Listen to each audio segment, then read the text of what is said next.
The money I still got, the jewels I still got, the cars I still got, the mansions I still got. Walk with me, let's talk. I got 9 toys right here. I got the 488 Ferrari. I got the Maybach or the Maybach, whatever you want to call it. I got 7 Rolls Royces right here. I like to call it Lucky 7. So you either motivate it or you hate it. My lifestyle, money man. I'm the money man. Remember that.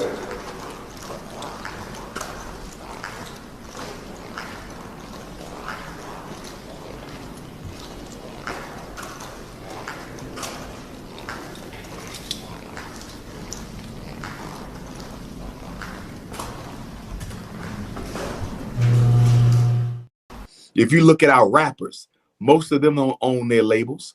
They have the money, but they don't have the power. So here we go again. We see the switching out. As I said, they switched out equality with democracy. It made you think that voting was the road to the equality. And so with our young people, they switched out power with money, cash versus wealth. And so every rapper will get on TV with 20 stacks of money, probably owns nothing of significance. Same thing with our athletes and entertainers, 1 million cars. Well, cars mostly depreciate with value. You see, clothing depreciates with value. Sneakers depreciate with value. So they got us addicted to things that lose wealth and doesn't earn the wealth. And in order for us to change that unconscious programming, we're going to have to teach our children ourselves. But the problem there is financial responsibility to the Black community isn't anything most of us are concerned with. Politicians are not concerned with it. We know the Black church are not concerned with it. I mean, the Black church gets most of Black people's money. Every Sunday, we drop millions into those church coffers nationally. But what does the Black church do for Black people? You can hardly find a Black church with a school or a bank or anything like that. You see?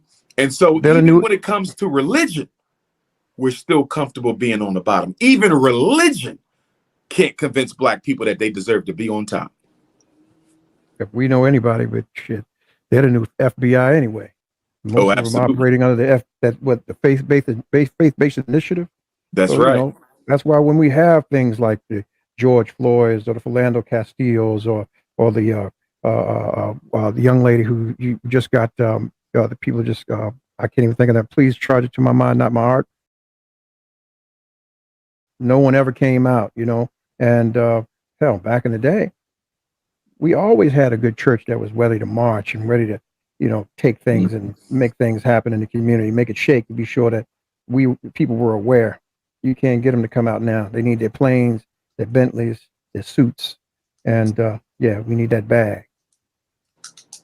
Which is why I often say that Black people need to know their price, because if you don't know your price, someone else will show it to you. And what I mean by that is, first of all, you should not have a price. But if you have a price, you need to know what it is.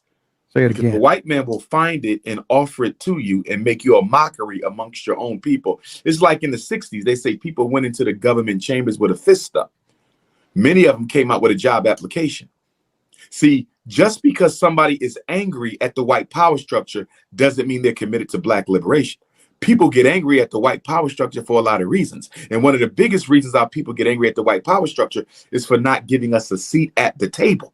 See, most Black people don't have a problem with white supremacy. I mean, we've been raised on a white Jesus, most of us. So we don't have a problem with white people being in charge. That's not a contradiction to the religious Negro mind, white people in charge. That doesn't bother most Black folks, because if you grew up with a white Jesus image in your church, you already been conditioned to accept white domination and control over your life. That's not the problem, white people. The problem with Negroes is we want a better position within the hierarchy of white supremacy. And the minute our position improves, our aggression and commitment towards the struggle tends to reduce. Look at most of our Black leaders, not all, but most of them. The minute they got comfortable, the minute the money started rolling in, the minute the financial opportunity started coming, you don't hear that fiery rhetoric no more. They're not pushing as hard. They thought they were loyal to Black people, But once they got offered something that they never had an experience to enjoy before, like a comfortable life, they willingly sacrificed the struggle for the comfortable life. You have to study Black people to see, are they really in this for liberation, or are they in this for a better accommodation? Mostly the accommodation. It's a shame, man. You know, they say went down there with rifles and came out with jobs, huh?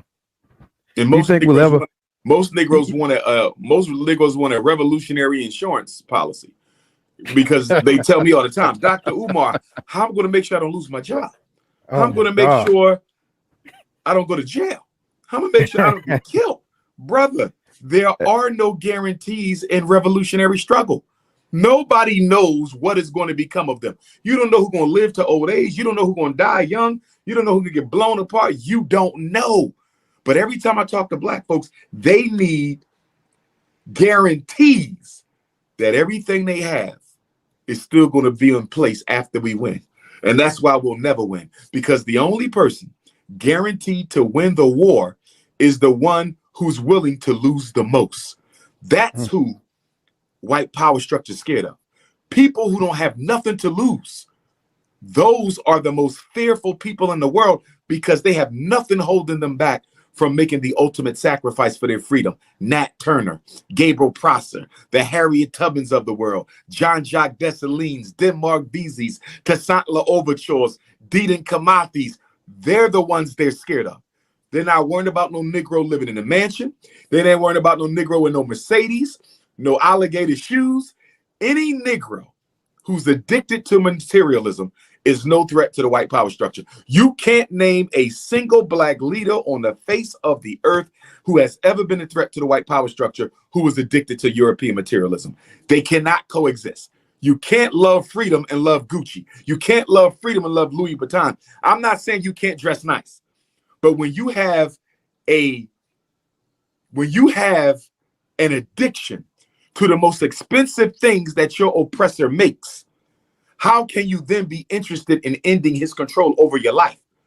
The first thing you got to get free of, if you want to get free of white supremacy, the first thing you got to get free of is your addiction to his merchandise. If you're not free of the white man's merchandise, if you're not free of your addiction to his merchandise, you definitely ain't interested in getting free from your addiction to his power.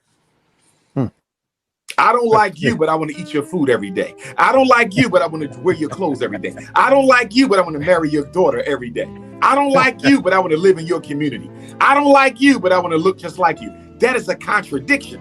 I want to be you, but I'm trying to end your control over me. It's a contradiction. Yeah. Contradiction. Direct.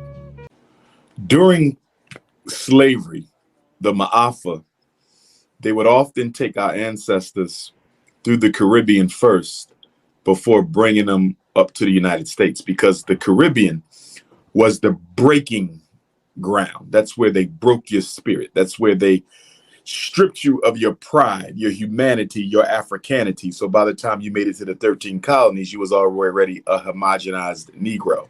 Now, not everybody went through the Caribbean. It's estimated that anywhere from 25 to 40% of us came straight from Africa to America.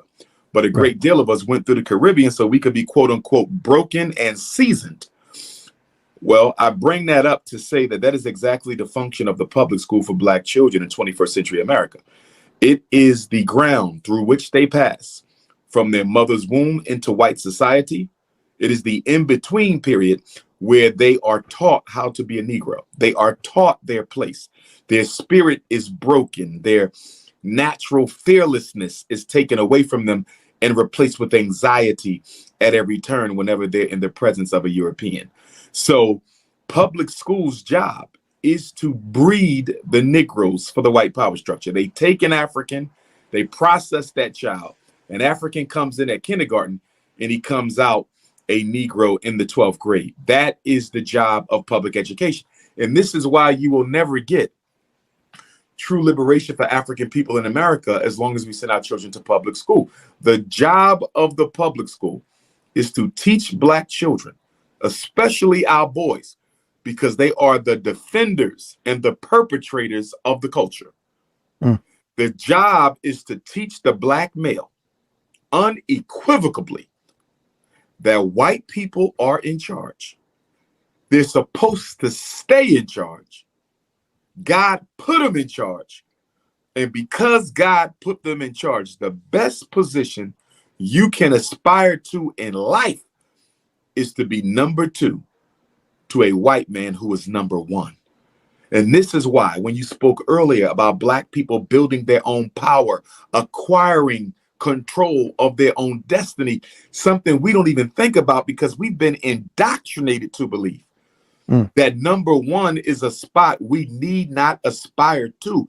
The greatest achievement of a Negro in America is to be the vice president or the president or the chair of the board, but never the owner.